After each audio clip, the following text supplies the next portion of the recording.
Bienvenidos al canal Era Unix. En este video tutorial os vamos a enseñar algunos conceptos básicos antes de compilar un kernel en FreeBSD, las ventajas y desventajas de hacerlo en diferentes ramas o versiones, y cómo influye un kernel personalizado en el sistema cuando actualizamos. Podemos definir un kernel como una interfaz entre el hardware y el software, proporcionándonos acceso a los recursos del hardware, entre otras cosas. Compilar un kernel personalizado nos permite crear un núcleo que nos puede proporcionar una serie de ventajas. Por ejemplo, podemos compilar un kernel reducido para pequeños equipos con pocos recursos, o ajustarlo con precisión al hardware que vayamos a usar, o quizás agregar nuevos drivers o funcionalidades que puede cambiar el comportamiento del sistema, incluso para obtener un mayor rendimiento en diferentes entornos. Pero también puede que sea una tediosa experiencia, o incluso que no nos ofrezca serias ventajas con respecto al kernel predeterminado.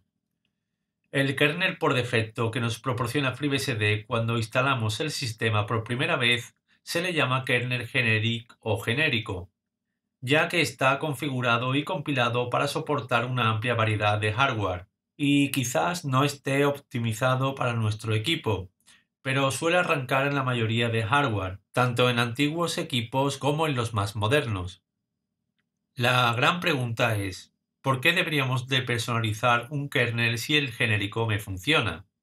Bueno, pues porque podemos agregar soporte para el hardware que usemos que por defecto no esté incluido, o también para eliminar drivers para hardware que no vayamos a necesitar, o quizás queremos habilitar funciones que no estén presentes en el kernel genérico, o deshabilitar otras que no nos interesen, incluso para optimizar el rendimiento del sistema según el entorno que vayamos a usar. O puede que seas un entusiasta o estudiante de informática que quiere aprender a compilar un kernel. Por ejemplo, podemos compilar un kernel para un servidor, pero su configuración puede ser distinta que compilarlo para un sistema que usará un entorno gráfico. O no es lo mismo compilar para un equipo que tiene 1 GB de memoria RAM y una CPU de un núcleo que compilar un kernel para un equipo con 64 GB de RAM y una CPU con 8 núcleos y 16 hilos. Dicho esto, lo primero que necesitamos es el código fuente del sistema para compilar un kernel. Pero, ¿qué versión y rama elijo para obtener el código? Si lo que pretendemos es usar el código fuente para cambiar de rama o versión, debemos de compilar el kernel y el Word, puesto que están estrechamente ligados, o mejor dicho, están en sincronía entre ellos. Es decir, que no debemos de compilar un kernel de la rama kernel y usar el Word o sistema base de la rama release o viceversa. Por ejemplo, si estamos en la rama release con la versión 12.1, podemos obtener el código fuente de esta misma versión y compilar un kernel personalizado. Pero si más adelante actualizamos a una nueva versión con la herramienta FreeBSD Update, se sobreescribirá el kernel personalizado por el kernel precompilado de la actualización, si es que se han producido cambios en el código del kernel de dicha rama. Esto no debería de suceder en la rama stable o kernel, puesto que FreeBSD no proporciona binarios para actualizar el sistema en estas dos ramas. Y cuando actualizamos siempre compilamos tanto el kernel como el Word. Pero, ¿qué pasaría si obtenemos el código fuente de una nueva instantánea y solamente actualizamos el kernel? Pues nos puede pasar que el sistema deje de funcionar debido a errores o simplemente no arranque, puesto que puede producirse una ruptura de compatibilidad entre el kernel y el Word. Hay que tener presente que esta sincronía que debe existir entre el kernel y el Word o sistema base es debido a que si se producen cambios importantes en el kernel o en el sistema base que contiene utilidades, librerías, etc., se deben de adaptar a esos nuevos cambios que se han producido en el código. Por eso, cuando actualizamos el kernel también debemos de actualizar el Word, para coincidir con la misma versión o la misma instantánea, ya que FreeBSD es un sistema operativo completo, donde se integra el kernel con las utilidades y librerías del sistema. Por eso, mis recomendaciones antes de compilar un kernel son las siguientes.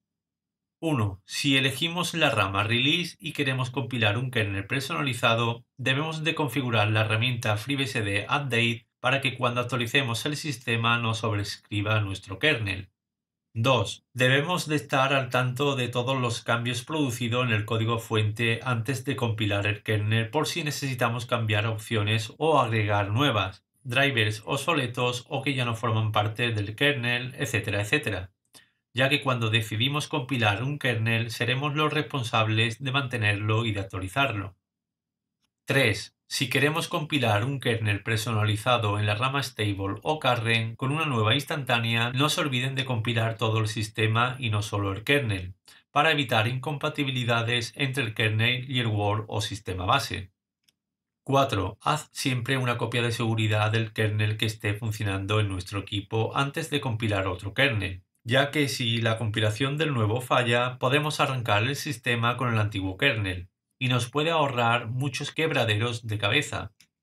Siempre suelo hacer una copia de seguridad del kernel generic, ya que sé con certeza que funcionó en mi equipo cuando instalé el sistema. 5. Cada vez que actualicemos el sistema y tengamos que recompilar nuestro kernel personalizado, debemos de elegir el fichero de configuración que editamos a medida, para que el nuevo kernel se compile con las mismas opciones que el kernel anterior. 6. Compilen el kernel tantas veces como queramos y hagamos pruebas de rendimiento, optimización, etc., hasta conseguir un kernel totalmente adaptado a nuestro hardware, ya que la configuración del kernel en mi equipo puede que no funcione en el vuestro. 7. Y por último, aprenda cada opción del kernel leyendo los archivos de configuración que vienen incluidos o buscando información en la red, y pruébelos, ya que nos va a proporcionar mucha experiencia en compilar kernel y vamos a ir perdiendo ese miedo que nos genera. Y además nos puede ofrecer la posibilidad de aumentar el rendimiento o la estabilidad del sistema, al mismo tiempo que nos ayuda a conocer a fondo cómo interactúa el núcleo con nuestro hardware. Bueno, pues espero que os sirva esta breve introducción de cómo debemos de compilar un kernel y veremos en los próximos videotutoriales cómo configurarlo y todo el proceso para construirlo, usando diferentes ramas. Y con esto damos por concluido este vídeo. Si os ha gustado, no olvidéis darle a me gusta, suscribiros al canal y activar la campanita que aparece cerca de la suscripción para que no te pierdas más vídeos. Sin más, desde canal Era Unix os esperamos en el próximo videotutorial.